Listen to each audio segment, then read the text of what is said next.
पर शक करने पर मजबूर किया। मुझे समझ नहीं आया कि अगर वो खुदा है तो वो मर क्यों रहे थे। खुदा नहीं मरता। मैं हमेशा ये बात समझने से कासिर रही। खुदा अपने बेटे के साथ ऐसा क्यों करेगा? अगर वो खुदा का बेटा है तो फिर उसे तकलीफ क्यों दी? खुदा ने उसे बचाया या वापस क्यों नहीं बुला लिया? मैं बचपन में यही सोचा करती थी, कैसा खुदा है जो अपने बेटे के साथ ऐसा सलूक करे या होने दे। यानी सलेब पर चढ़ाए जाने और ट्रिनिटी के बारे में बहुत सी बातें थी जो मेरी समझ से बाहर थी।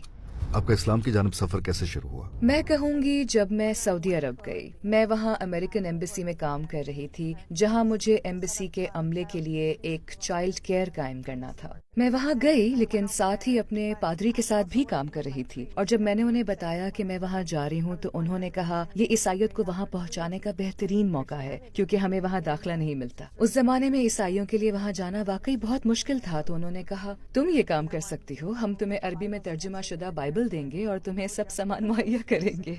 तुम वो शख्स बन सकती हो जो उन्हें जीसस की मोहब्बत के बारे में सिखाएगी, क्योंकि वो इससे वाकिफ नहीं है। ये एक गैर मुहस्सिब मुआशरा है और उनको कुछ पता नहीं, लिहाजा उन्हें यसू की मोहब्बत और मरियम को जानना होगा। इसी नियत से मेरा सफर शुरू हुआ।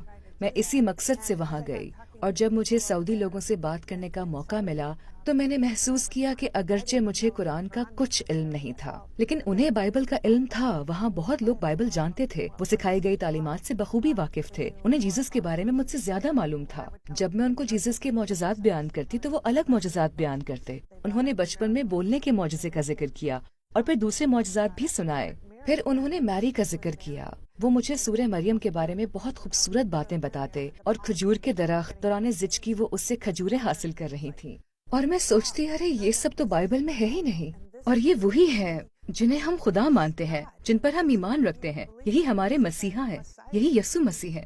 तो ये सब कुछ मेरे लिए एक झटके की तरह था जिसने मुझे जगाया। मेरे लिए अपनी बात कायम रखना मुश्किल हो गया, इतना मुश्किल कि मैं सोच भी नहीं सकती। और कभी कभार तो मैं भी दंग रह जाती। मुझे कहना पड़ता रुको।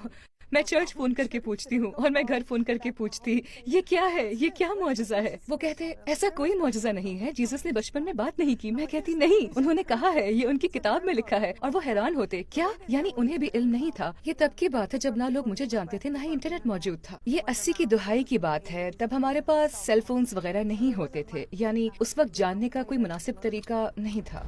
जब आप पहली बार सऊदी अरब गई तो क्या आपने काबा देखा? मैंने दोबारा फोन किया अपने घर, चर्च और पादरी को और कहा यहाँ ऐन वस्त में एक डब्बा सा है जिसके गिर्द लोग चक्कर लगा रहे हैं और चाहते हैं कि मैं भी जाऊँ। मैंने यही कहा, माफ कीजिएगा, क्योंकि मैं नहीं जानती। ये लोग गोल चक्कर लगा रहे हैं और चाहते हैं कि मैं भी देखूं।